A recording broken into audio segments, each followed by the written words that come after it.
Hello students, welcome to online classes of geography of class 9. I have already started chapter number 3, that is the drainage chapter, and today I'm going to proceed with the second class, and the topics that I'm going to discuss today are: number one, it is the drainage system of India, and the drainage system of our country. We are having the two drainage system, the Himalayan rivers and the peninsular rivers. And both the type of the rivers, they have developed or they create quite a number of landforms. So any of the landforms that is created by the rivers, it is termed as fluvial landforms. So we will discuss about the different types of the landforms that is created by both these rivers, Himalayan rivers and the peninsular rivers. So now let's move to the first topic of today, that is drainage system of India. Now basically the rivers originate from the mountains, and we are having in our country some are glaciated peaks, some are non-glaciated ones. So the rivers that is originating from the glaciated peaks or the non-glaciated peaks, on that basis our drainage system of our country is divided into two. The one which is originating from the glaciated peaks is named as Himalayan rivers, and the one which is originated from the non-glaciated peaks, or we can say hills, that is peninsular rivers. So let us first start with the features of the Himalayan rivers.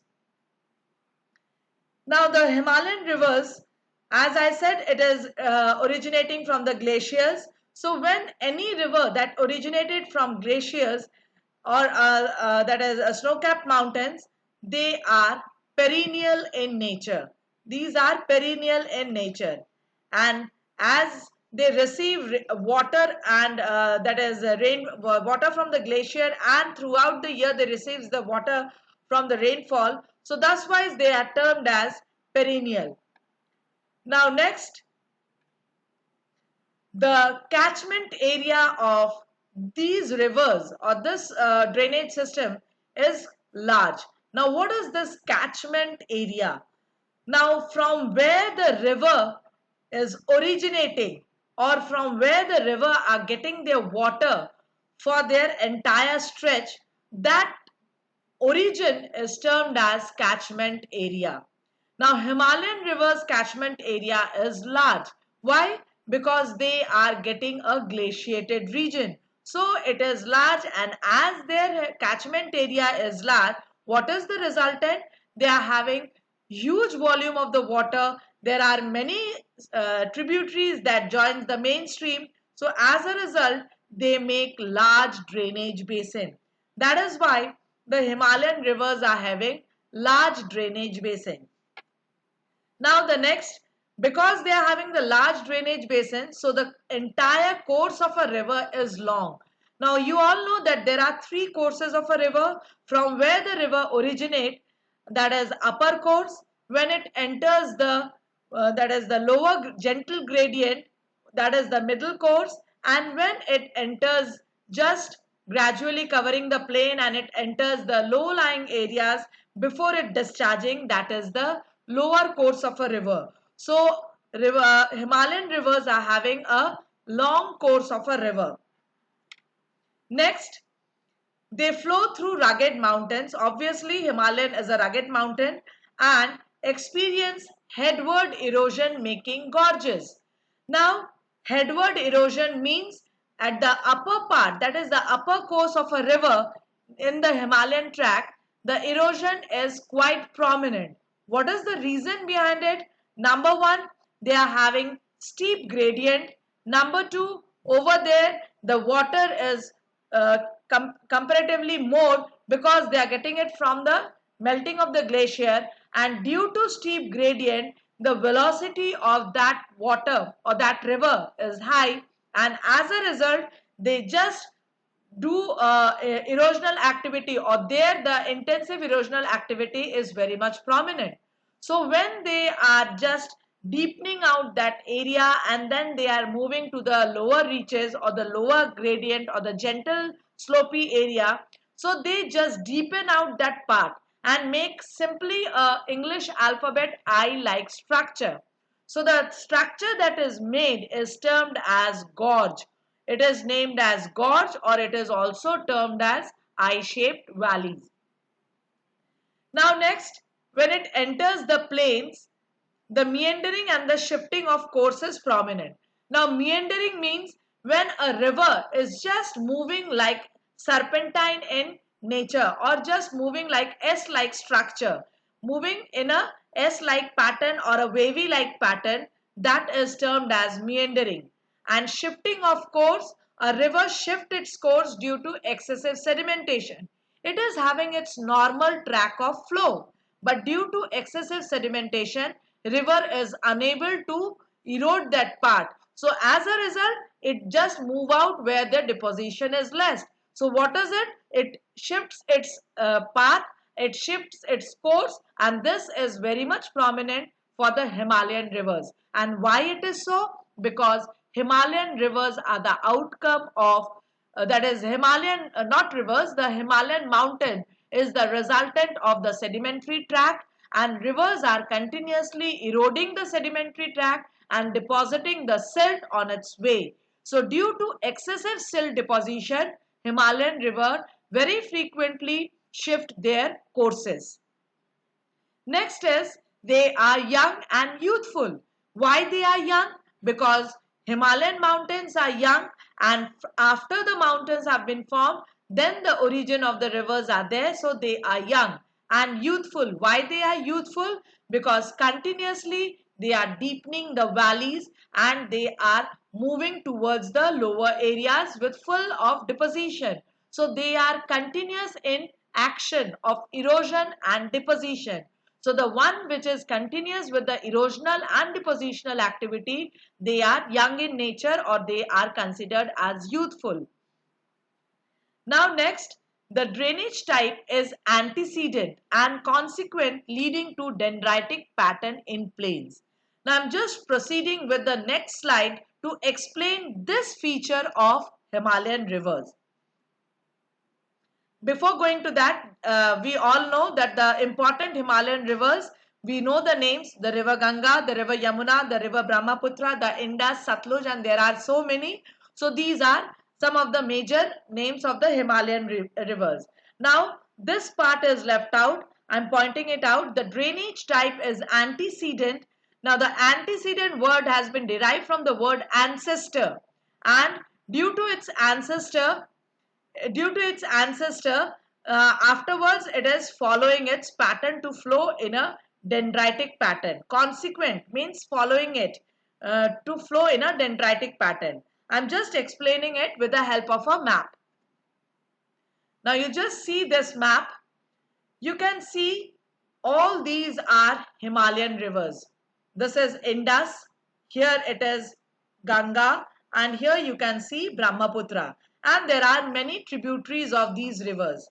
Now, earlier when Himalayan mountains were in formation, at that time, please pay attention what I am explaining. At that time, there was no Indus, there was no Ganga, there was no Brahmaputra. There was only one mighty river traversing from Jammu and Kashmir to entire this part of Arunachal Pradesh, and that was named as Shivalik, because the lower layer, that is the lower stretch of Himalayan mountain is Shivalik. So the water that emerged out due to the melting of the snow at that time, it was named as Shivalik. Now after that, when India was in its formation, as well as the Himalayan mountains, means India got attached with Asia and the Himalayan mountains developed out due to that. So at that time, here gradually a mountain has been developed due to its formation, and here it was a ridge named as Delhi Ridge, and presently it is Aravalli Ranges. So due to this Delhi Ridge which is present over here, the Indus, that Shivalik divided into two. The Indus moved towards west and Ganga moved towards east.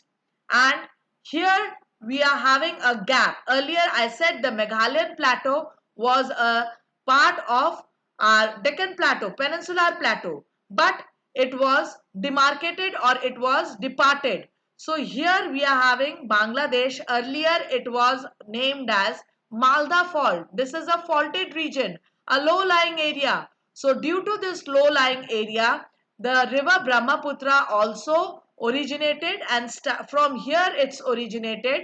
From this part it originated, and then it moved towards east and drained out our country and drained towards Bay of Bengal. So due to this Malda fault, this entire Shivalik also gets splitted up over here, and it moved out, means it from Shivalik, Brahmaputra originated from this part and it drained out towards its southeast direction. And why it moved to this direction? Because the slope is indicating from north to south due to this Malda fault. So, who is the ancestor of all these Himalayan rivers? It is Shivalik. So, Shivalik was the ancestor, and due to that Shivalik, the Indus got its birth, the river Ganga got its birth, and river Brahmaputra also got its birth. That is why it is antecedent drainage. And after its origin, the drainage that has been developed following, you can see it's just like a branch like structure. Here also you can see it's a branch like structure. So they are following the dendritic pattern. So hopefully it is clear why Himalayan rivers are having an antecedent and consequent pattern, and they flow through dendritic pattern of drainage system.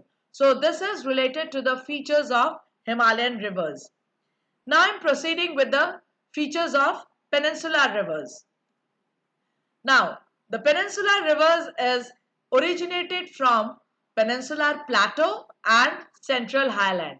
Peninsular plateau, or what we can say Deccan Plateau, we are having the two divisions of it, Western Ghat and the Eastern Ghat. So basically the highly elevated Western Ghat have given the origin to many peninsular plateau, many peninsular rivers, and central highland has also given origin to many rivers. Now they are seasonal in nature as they are dependent on monsoonal rainfall. Now what is the origin? The origin is basically from the underground water as well as from the precipitated water. So underground water also varies according to the precipitated water or according to the rainfall. So that is why when there is excessive rainfall, at that time the rivers are having huge volume of water, and gradually it decreases during the dry season, and that is why it is termed as seasonal in nature or non-perennial rivers. Next, their catchment areas are small, and thus they have relatively smaller drainage basin. Now why their catchment areas are small? Because here the water from where the rivers from where they receive the water, it is not throughout the year. It varies according to the season. So thus why their catchment areas are small, and as they are having the smaller catchment areas, their drainage basins are also small. Next, they are old rivers with graded profile and have almost reached their base level. Now, why they are considered as old rivers? Because Peninsular Plateau is the oldest landmass, and from the rivers that have originated, they are also old in nature or in age and with graded profile. That means their profile is easily being pointed out. It is not like that of Himalayan river, that somewhere it is deepening, somewhere it is depositing. It is totally a clear one, that where it is a flat surface or where it is little bit elevated, it's clear, and it has reached their base level. Why? Because it is one of the oldest drainage patterns of the country. That is why it has reached their base level. Now next, they have small and fixed courses. Now as its origin is from the plateau region, so it is igneous in structure, and the that is the catchment area is the non-glaciated one, so they are not able to get a continuous huge volume of the water. That is why their course is small, and due to igneous structure, they cannot create the erosion in that manner. Rather, it is very difficult to create erosion on that hard surface of the igneous structure, and that is the reason the sedimentation or the deposition is not too very high like that of Himalayan rivers. So there is no case of shifting of the courses. So their courses are also fixed. Now next, the type of the drainage is superimposed, rejuvenated, resulting in trellis, rectangular and radial pattern. I'll explain this point with the help of a map. This entire point I'm going to explain with the help of a map.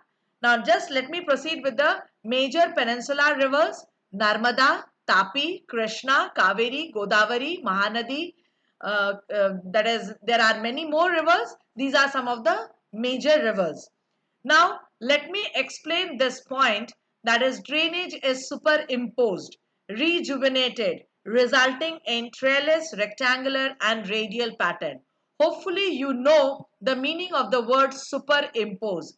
Superimpose means, suppose there is a white sheet and there is a map, and you just keep a graph paper, a transparent graph paper on that map, and with your hand you are just getting the impression of that map which is below that graph paper, transparent graph paper. So that is superimposing. You are keeping one another, the one above the, below that you are having a one base, and above that you are having another base. So this is superimposition. And rejuvenation means, due to superimposition there is again a rebirth, a young birth to that particular drainage. That is why it is termed as rejuvenated. Let me explain with the help of the map. Now you just see this. Hopefully you can recognize this.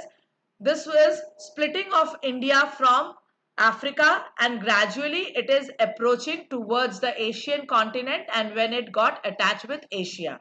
Now you just see, when India started moving from Africa, gradually it tilted its side.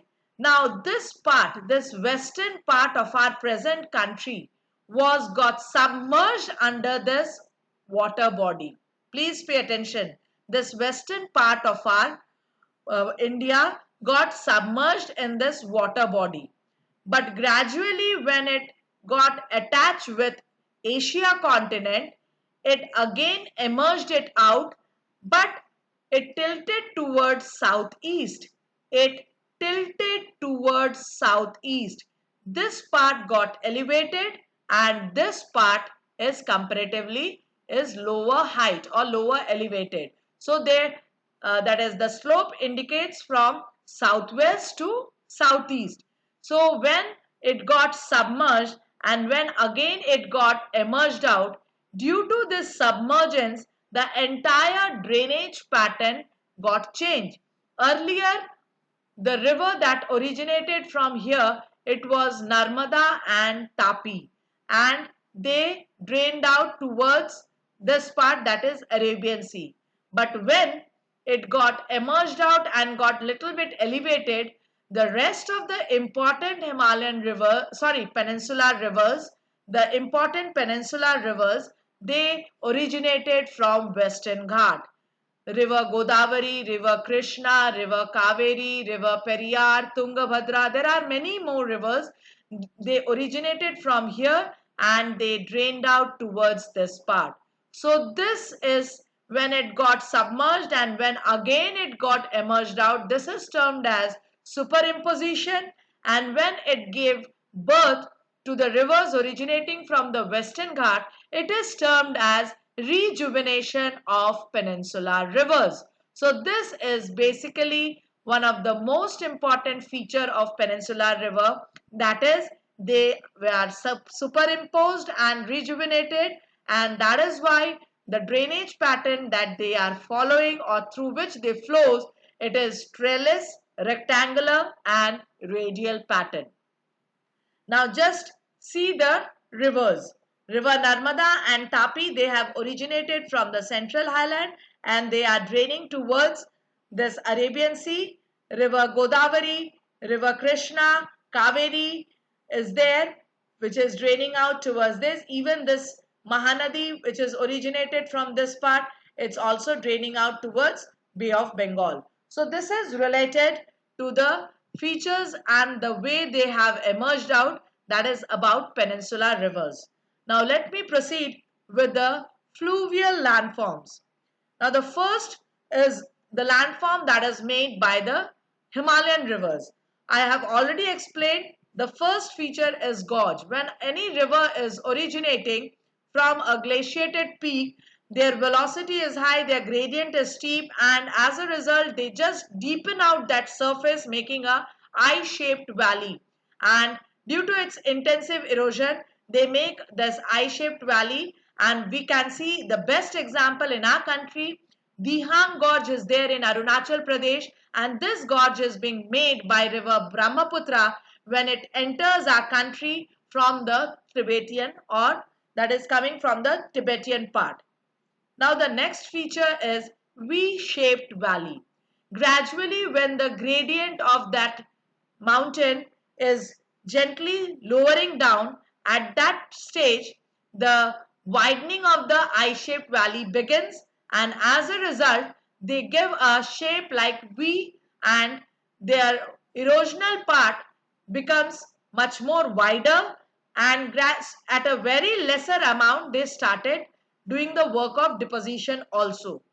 This is V-shaped valley, and the best example of the V-shaped valley in our country is Kashmir Valley. Third is Duns.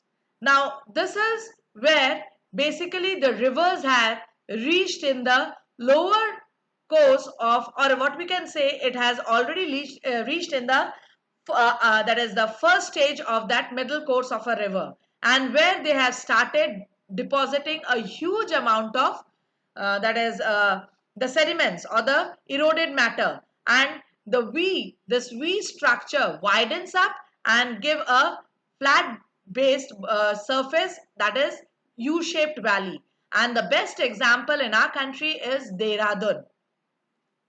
Next is meandering. When they have reached the middle course and they start winding up in S-like structure, in this order they are moving, winding up, a waving like structure, that is termed as meanders. Next is Oxbow Lake. Now due to excessive meandering is what? Actually it is the work, two simultaneously work is going on, erosion and deposition, erosion and deposition. It is a simultaneous work of a river in the middle course. Now due to excessive deposition, what is the resultant? There the velocity of the water has already been reduced because of the lower gradient and because of excessive deposition. So that water cannot erode that deposited matter, and it leaves that part and moves to a separate part, leaving that U-shaped or a C-shaped, that is basically cut off from the mainstream. That part is termed as Oxbow Lake. You will get a clear picture when I'm going to show the slide of the features.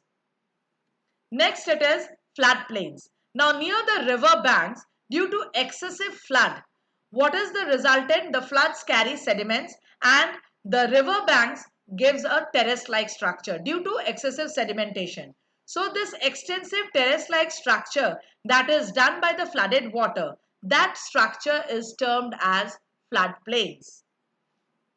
Delta, already I have explained, it's near the mouth of the river, it is a triangular landmass.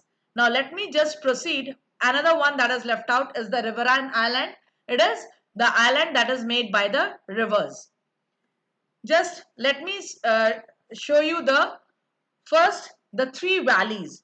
You can see that when the river is originating, due to excessive gradient and high velocity, they make a deepening of this valley. This is termed as gorge. Here gradually the widening of the valley is going on, and what is the resultant? They make a V-shaped valley. And here much more wider, when the meandering has been started and it has become much more wider, this is termed as duns or a U-shaped valley. So hopefully The I-shaped or a gorge, V-shaped and a U-shaped valleys are clear to you from this picture. Now just see the other landforms that has been made. You can see this is the source, that is from where it has started, and gradually here we are getting that gorge, here we are getting the V-shaped valley, and gradually we will get a U-shaped valley where the meandering has started. Now this is termed as meandering. It's winding it up in this order, and due to excessive deposition, you can find out this brown color indicates excessive deposition. So what is it? This part is cut off from this main stem. From this main stream it has been cut off and it has developed a small sea-like structure lake. This is Oxbow Lake. And here you can find out the water is there surrounded, and here in between it is basically the sedimentation. It is a leaf. It can be termed as riverine island too. Now this is the mouth where we are getting the structure, that is delta. Where there is low-lying areas, that is delta, and the elevated part, it is the estuary. The funnel-like structure, it is estuary. So these are some of the features that is basically, or what we can say, it is the landforms created by the rivers. It is termed as fluvial erosion and depositional landforms. Now just let us move to the fluvial landforms made by peninsular rivers. Now the peninsular rivers, they make shallow and broad valleys. Now why do they make shallow and broad valleys? Because first of all, the volume of the water is less. Secondly, their velocity is also very slow or is less. And third, what is it? The surface is not sedimentary. It is igneous surface which is not very easy to be eroded by the low velocity, less volume rivers. That is why the valleys that have been developed, it is shallow and broad valleys. And these two features I have just now explained, delta and estuary. So hopefully all the topics that I have detailed up today is clear to each and every student. Now I am proceeding with the worksheet. What type of drainage pattern Himalayan rivers have and why? So the drainage pattern the Himalayan rivers are having, what will be the answer? It is dendritic pattern. And why it is so? Because there the volume of the water is more due to glaciated origin, then it is having higher gradient, and thirdly it is flowing through a sedimentary tract. So where there is a break in slope, there the tributaries are joining and they are making a branch-like structure. That is why Himalayan rivers follow the dendritic pattern of drainage. Why peninsular rivers create shallow and broad valleys? Just now I explained why they create shallow and broad valleys. Peninsular rivers are non-perennial. Why? So, why they are non-perennial? You just think of it that they are there where there is no glaciers. They are present where basically the rainy season, that is they receive the water from the rainfall, and rainfall in our country is not throughout the year round. It is only limited to 3 to 4 months. Now the last question, with proper criteria differentiate between the two major drainage based system of India. Hopefully you can identify the drainage system, Himalayan drainage system and peninsular drainage system. And with the proper criteria, that means you have to write your answer in a tabular form, and it will be 3 columns. The side column will relate to the criteria, that on what basis you are differentiating between Himalayan rivers and the peninsular rivers. And minimum 5, I'm using the word minimum, 5 differences will be there. An example is not considered as a point of difference. If you are having any doubts for today's class, please mention it in your comment section, and thank you for following the class.